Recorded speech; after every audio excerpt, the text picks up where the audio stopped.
We're facing the 6-month mark from a major devastating disaster that destroyed thousands of homes and buildings in North St. Louis. At the same time, when you came into office, the building division had staffing shortages, vacancies across the department, massive backlogs, and they were under federal investigation for alleged or suspected corruption. What was the challenge of trying to rebuild the city when the very agency tasked with doing all that was so beleaguered at the outset? Oh boy, we are still, the task of rebuilding is still at hand, and this is something we're going to be working on for years to come. Rebuilding the agencies, the departments that have struggled. It's not just the building division. Every single one of our city departments has an enormous number of challenges.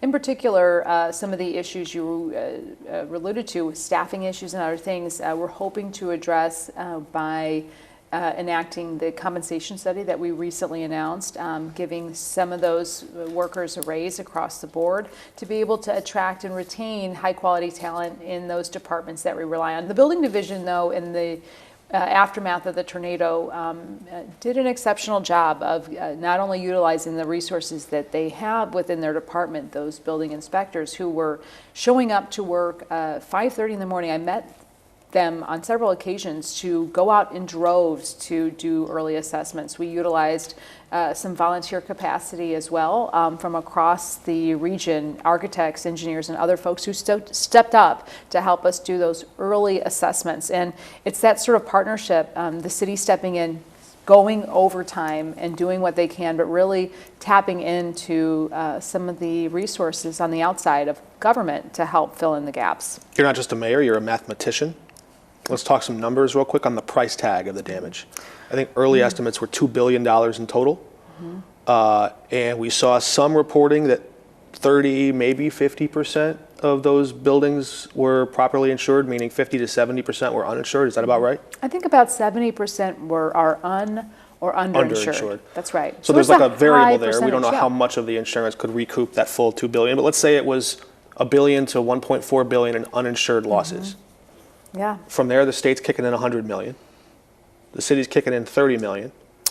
Well, the city has already allocated. If we're talking about just the damage, that's one thing, but there's a whole host of things that are necessary for the response. The city has already allocated and spent over $30 million in just the response. That's in overtime and the immediate debris removal and a whole So you're host not of just things. counting Rams money there?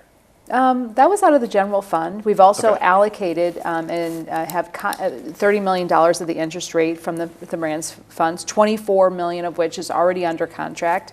How much of that is actually spent and out in the community now? Well, the $24 million of contract, much of that is already going out in the community. What has actually been invoiced for is not exact. I don't have the exact figure right now. About $3 million? No, I think it's closer to 5, but that's a little bit misleading because, those contracts that are signed, much of that work is already underway. Whether we've gotten the contracts and processed them, we're working through those things. But those contracted funds, that $24 million is activated and is out in community and working to assist our residents in need. So there are a number of different pots you can draw from. There's the FEMA money, there's the insurance that covered some, the city general revenue fund, Yes. the Rams money. Yeah. If you're solving for X, how much is the remaining outstanding cost of repair? That is a question that we're still digging into. So much of it is still yet to be determined. Even residents with insurance policies are still not completed with their work. And so, much of it's going to depend on whether or not we're rebuilding brick structures, how the rebuild is going to move forward. We're standing up and working with community to really develop and drive what that rebuild looks like. And that's going to really determine what the end price tag is going to be for the broader community. Where we're going to get the money for it, that's probably going to be your next question. We're standing up a lot of programs right now for home repair. And so if you haven't already applied for that, stlrecovers.com is a good place to start to make sure that you're already in line to get some of those funds that are going out the door for home repair. But the rebuild is going to be a years-long process. We've got some funds in the Rams and other pots that we're allocating to this, but generally speaking, following a disaster of this size, the federal government comes in behind with community development block grant funds, disaster relief funding for the rebuild. And we're going to be relying on our federal partners to help make sure that St. Louis gets its share of those disaster relief funds and the community development block grant funding. Yeah, I think a lot of the city's been watching intently your reaction there, because you've said a few different things. You've been, one, complimentary of bipartisan leaders in the city and the state and federal government on their reaction to the tornado. But you've also been a vocal critic of the inaction or the slow action of the federal government. What is that line, that tightrope that you're trying to walk there? Well, I mean, you know, I think it's clear to some extent. I mean, our partners here on the local side, both at the federal delegation piece and the state partners in the governor's office, have been great partners in helping us achieve what we can get from the federal government. On the other hand, you know, it was clear to us in the immediate hours, days following the tornado that FEMA was not going to come in and run the response as it did in Joplin and in other major disasters. So the federal apparatus in of itself is not the same as it was even just a year ago. The level of staffing and the level of support, what FEMA was able to do as far as organizing and providing food assistance, immediate shelter, that sort of thing, those were responsibilities that we had to take on. The fact that the Army Corps of Engineers is not owning the debris removal and demolition project, that is now delegated to the state of Missouri, is something that's new. It is not the case that, that's not what we saw in Joplin, for example. So some leaders might have taken that information and been more vocal, criticizing the Trump administration. How has your calculation been about your posture? How would you describe your posture toward this president? You know, I would say my posture in general is one of first and foremost relying and leaning into collaboration. And that's something I think that's been very, very beneficial to St. Louis, our collaboration with the state, with our federal delegation, and really leaning into those relationships to best serve our community. I'm going to continue to do that. I think that's something that we as a nation can be looking to, collaborating with one another, really finding those commonalities. And I think the St. Louis region would benefit from better collaboration, coordination, and working across political boundaries. How then do you account for big cuts or reversals where the president takes back a promise that Congress gave? Take that battery plant in North City that just today officially said the deal is dead. The Trump administration cut nearly $200 million in federal funding. There go all the jobs. There go all the construction that could have come to the North Riverfront. Why do you trust that collaboration with a chaotic administration is going to be fruitful for the city? Well, I believe that the collaboration that we have been a partner to has been beneficial thus far. You know, when I think about what funding has gone out the door and is helping residents, I'm looking at the $52 million in direct aid that FEMA individual assistance has provided St. Louis residents. That is the direct result of collaboration. We would not have that funding without that. The $100 million that the state of Missouri has come to the table with, the $180 million that FEMA has allocated to the city of St. Louis for demolition and debris removal. Those are funds that would not be here without those collaboration and coordination. Is it perfect? Absolutely not. Am I disappointed that the battery, you know, some of these other investments that FEMA hasn't done more? Sure. There's room for both, but I will continue to lean into collaboration where we can because it has borne a tremendous amount of fruit that we would otherwise not have. And our residents deserve to have every penny that we can get out of our partners. We need every penny, and we need even more than that. I know it's not enough, but it is better to have those partnerships than to go without. So 6 months in, I'm doing some math on the back of a napkin here.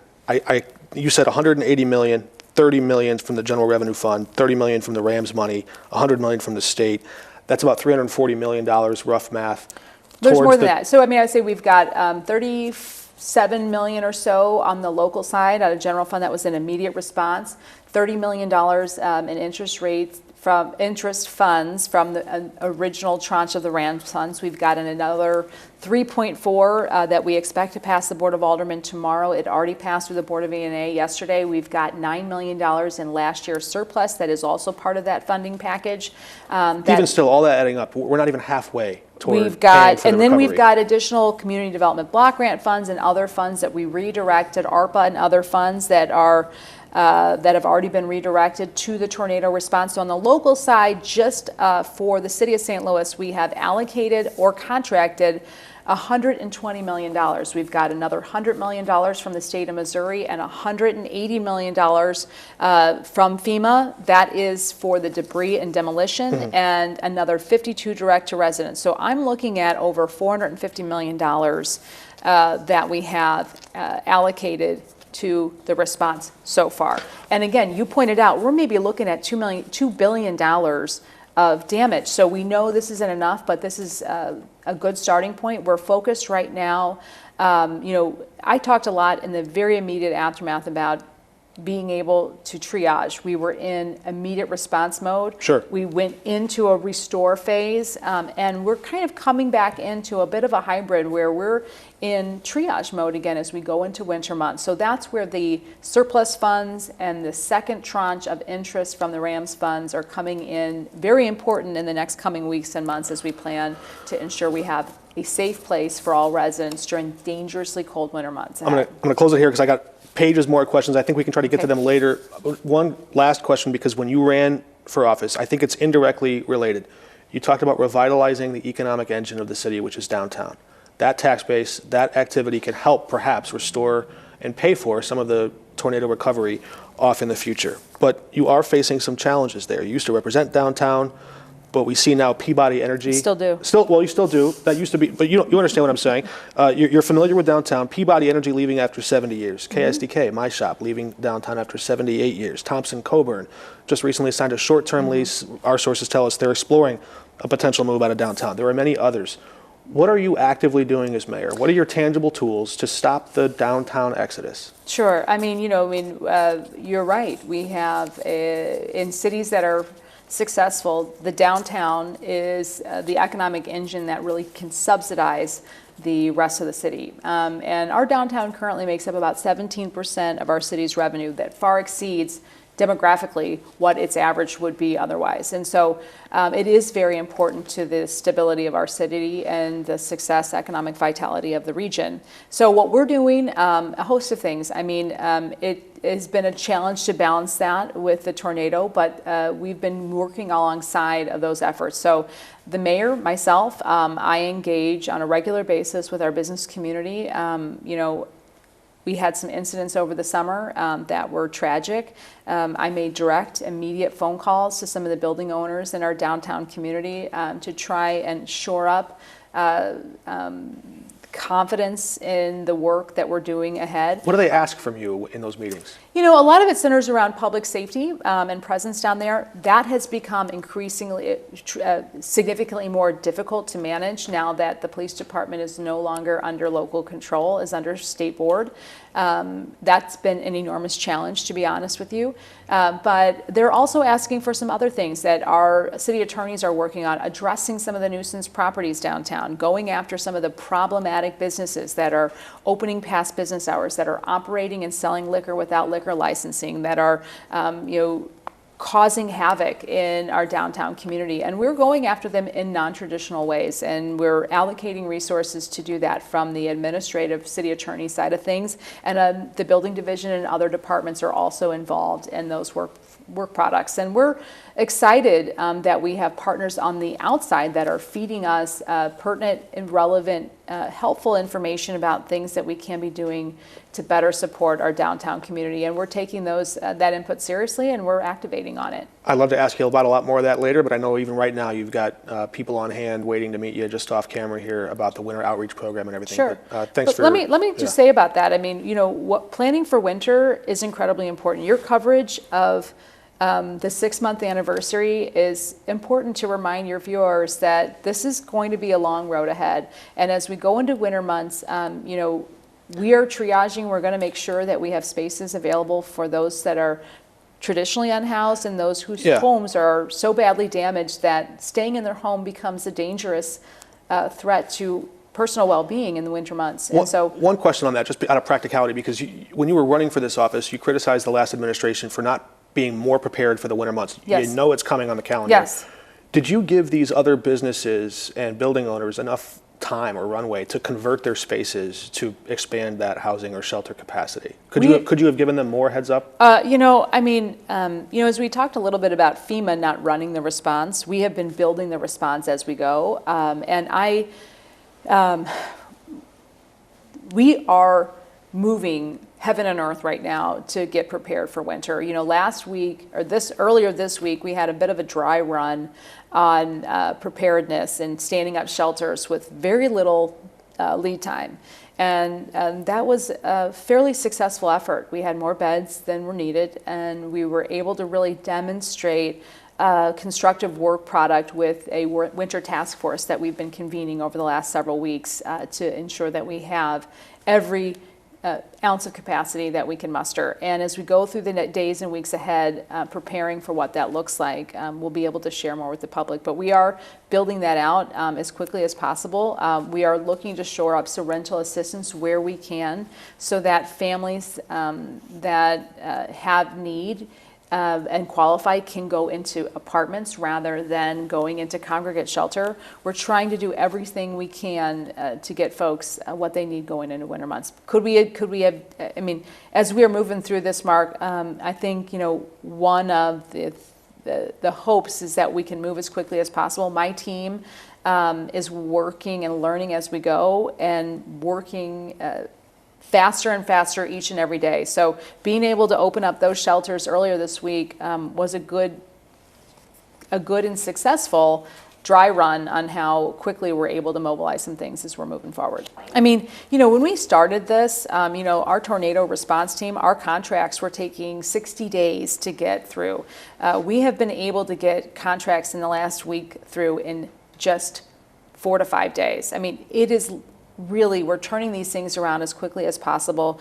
The Board of VNA is standing up meetings every 2 weeks now to fast track these things. We have a community that's coming to the table with space, churches, a whole host of apartment buildings are making themselves at least available for conversations about how we can partner to provide space in the weeks and months ahead. Mayor, thanks for your time. Of course.